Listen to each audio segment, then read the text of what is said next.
Hey guys, so we just got done planting a tree and I'm gonna post it here really quick.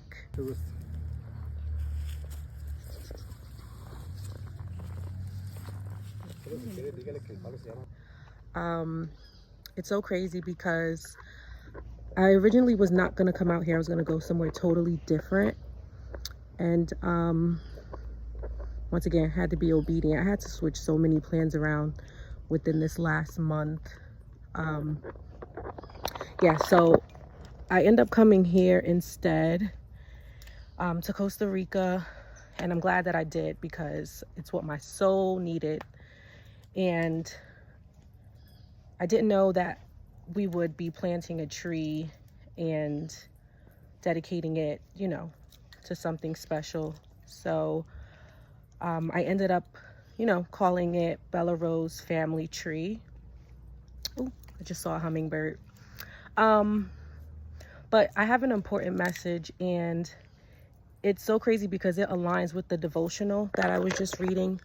And the devotional that I was just reading is called Rooted and Rested. And it aligns with that tree planting moment. And it's something that I needed to share, which was very important because so many of us are in the midst of a storm right now. Whether that's, losing your job, you don't know how you're gonna make ends meet.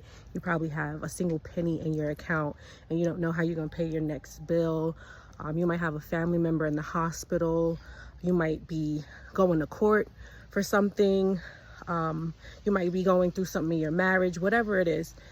Whatever that storm is to you may not be a storm to someone else, but you might be in a storm. And the message that I wanted to share aligns with trees, staying rooted and rested. Well, what does that mean? So when we look at trees, right, when the storm comes, trees are anchored.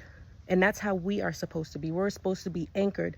Whether any season, any trial, any tribulation that comes our way, we have to be so strong in our relationship with God that when these storms come our way, we won't move. You'll notice, trees, they stay so beautiful when they just stay firm and rooted where they are, that when a storm is coming or a storm is here, the trees don't go anywhere. They're rooted. And that's how we're supposed to be. And not too long ago, I had a dream. I had two dreams in 1 week, actually. The first dream, I was standing from afar looking at a house, and there was water surrounding this house. And I didn't understand. It was so vivid. The water was surrounding this house, and I didn't understand fully what that dream meant.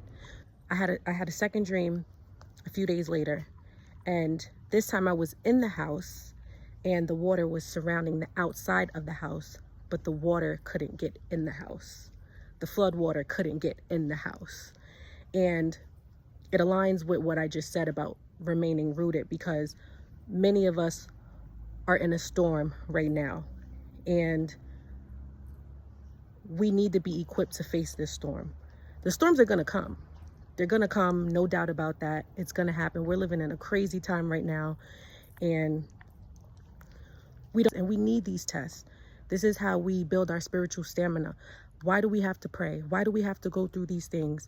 It's because if we don't know what's going on spiritually, if we don't know what's coming against us spiritually, if we don't feel the effects of it in the physical, how are we going to know to pray? If everything is going so perfect all the time, appear to be perfect all the time, how are we going to know to pray? And so that's why it's important that we stay prayed up all the time. Pray without ceasing. You wake up in the morning, you pray. You get in the car, before you get to your destination, you pray. Before your kids go to school, you pray over them. When you get home from work, you're thankful that you're home, you pray. You have to pray without ceasing, because there's going to be storms, and we have to remain rooted. We have to remain rooted. Wow. It's important to understand that no matter what storms come our way, it's important to stay rooted, because there is no other way. We can't do this on our own. I can't fight this fight on my own. I can't operate out of my own strength. I can't do this by myself, which is why I pray every day. I anoint my home as much as I can. When my grandmother used to pray over me, I used to be like, child, I thought she was crazy. Like, this lady's cuckoo. She's crazy. But I understand. I get it now. I get it. So, like I said, it's just a word that I wanted to share. Remain rooted. We're strong. We got this. We have to pass these tests because it's these tests that gets us to the next level. If you want to remain in the same grade, on the same level, you keep going through the same tests, is because you have not learned the lesson. So these storms that come our way, it only makes us stronger. It only makes us firm. We're more deep rooted. You'll notice as trees grow, the roots grow deeper because it creates that anchor to make us stronger in Christ. So that's why we have to remain rooted. We have to remain in our word. We have to remain having a relationship with God, because without it, we can't do this on our own. And so I just wanted to share that. And I hope you have a blessed day. And yeah, stay rooted. Stay rooted. Peace out.